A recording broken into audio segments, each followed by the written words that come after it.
Le pont de Saint-Nazaire, un ouvrage majestueux pour une course qui ne l'est pas moins, la solitaire du Figaro. On va partir quelques instants des quais pour sortir sur la Loire et pour le départ de cette première étape de la solitaire du Figaro 2021.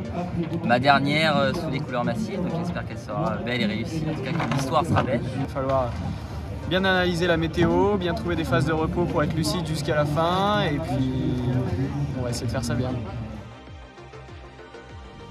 4, 3, 2, 1, top! Bon départ, bonne course à tous, clear start!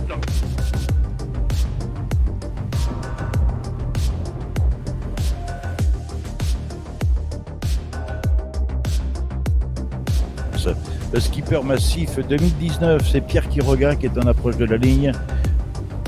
Elle est belle cette image. Passage de ligne pour skipper massif 2019.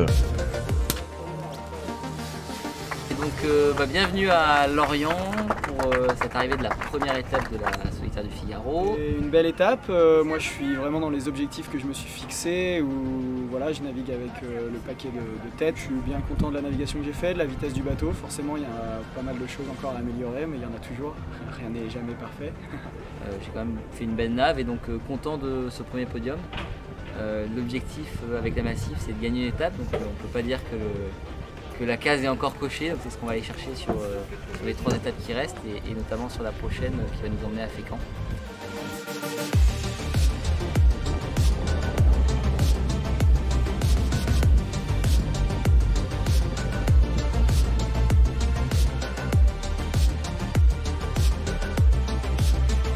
On vient de passer le Ratsin. Attention. 8,43,45. Il a compris, Pierre. Ça y est, c'est beau. Hein. On m'a bien épuisé cette troisième étape.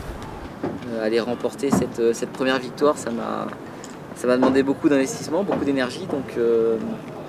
Donc fatigué, mais forcément satisfait. Et ça m'apporte un petit plus d'énergie. Donc ça compense un petit peu ce que j'ai pu lâcher pendant l'étape numéro 2. Ouais, donc 8e sur cette étape, c'est franchement chouette. On arrive dans moins d'une heure là, sur cette deuxième étape de la solitaire. Une belle étape, il faut la finir bien, mais je suis super content d'avoir navigué dans le paquet de tête avec des super vitesses. Et voilà. Faut pas toujours comparer à Pierre, hein. Moi c'est que ma deuxième saison, je suis tout jeune sur le circuit, c'est génial de rentrer dans le top 10. C'est un gros pas de franchi, ça me met pas la pression pour la suite. Je voulais faire une étape dans les 10, c'est fait, c'est super. Il y a plein de choses positives, une bonne vitesse et toutes ces choses-là, donc il faut prendre confiance encore un peu en moi et ça va continuer normalement.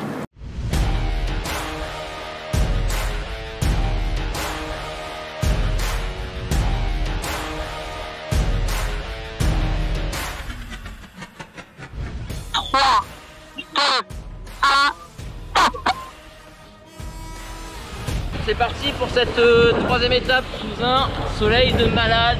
Les concurrents sont pas loin, Xavier est là-bas et Tom juste à côté. On en profite pour manger un petit bout. C'est cool.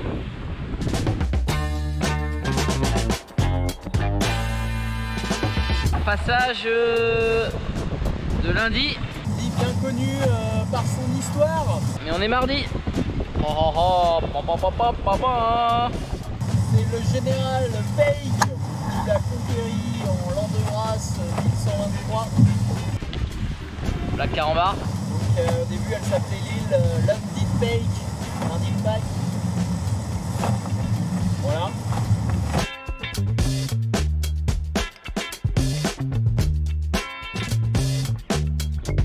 Bah alors, c'est ce truc Le reste de la flotte, j'imagine ce qui s'est passé. Non, j'imagine pas. Un collègue derrière qui a opté pour l'option Genac. J'ai rien contre lui, mais j'espère fortement qu'il a tort.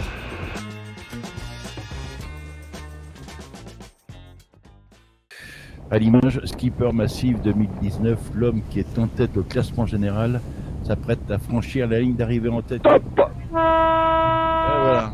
Les bras levés, il vient de comprendre. 11h59-54. 11h59 Ça minutes. faisait bien longtemps 54 qu'il avait secondes compris, pour Pierre Massif Quiroga, 2019, que cette Pierre victoire Quiroga. n'allait pas lui échapper.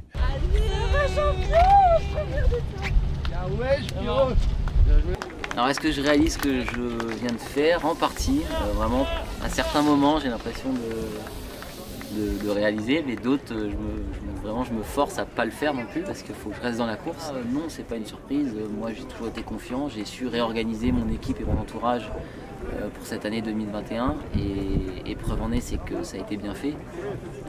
Je parle pour moi mais je parle aussi pour Erwan. Chez Massif, c'est sûr qu'on est un peu tout feu tout flamme. On se met une énorme pression alors que c'était ma première saison. Donc voilà, tout n'a pas été si simple dans ma tête, hein, mais ça a été comme ça pour Pierre et pour beaucoup avant moi. Il ne faut pas s'enflammer, tout se passe super bien, je suis super content de ce qui se passe cette année et l'année prochaine on verra si je m'autorise un peu plus de coups, mais voilà, en tout cas il faut vraiment se raisonner sur ces trucs là parce qu'on prend énormément de risques et ce serait bête de tout gâcher.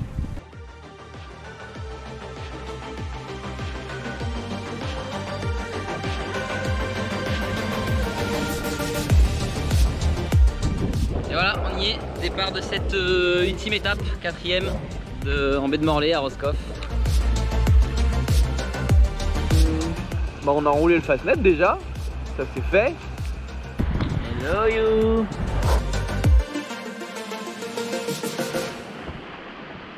Et voilà. Ça c'est un vrai cadeau d'anniversaire.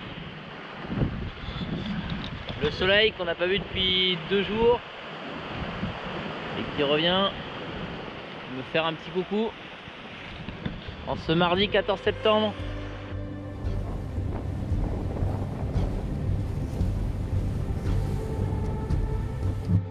Ça y est, cette fois c'est la fin. On approche l'entrée du chenal de Saint-Nazaire, le ligne d'arrivée. Maintenant à l'antenne Xavier Macaire. Il est bon de savoir qu'une fois que le skipper du groupe SNEF aura franchi cette ligne d'arrivée, Joseph, on va peut-être bien déclencher les chronos pour savoir quel est l'écart entre lui et Pierre Quiroga. C'est tout l'enjeu maintenant. J'ai aucune idée du résultat, je sais pas si je gagne pas. Il pointe à plus de 2 heures du leader Pierre Quiroga. J'ai fait un petit bisou à mon massif numéro 37, il va me manquer. Il s'appelle Erwan Le Draoulec. Ah bien, ce sera le premier massif, figurez-vous, Joseph, sur cette étape numéro 4, parce qu'il dispose un petit peu d'avance sur Pierre Quiroga. Oui, on voit que la relève est assurée hein, dans cette sélection massif, qui a sacré de grands marins depuis qu'elle existe. Et on voit que, encore une fois, ils vont être aux avant-postes. Attention pour le passage de ligne. Top pour Pierre Quiroga.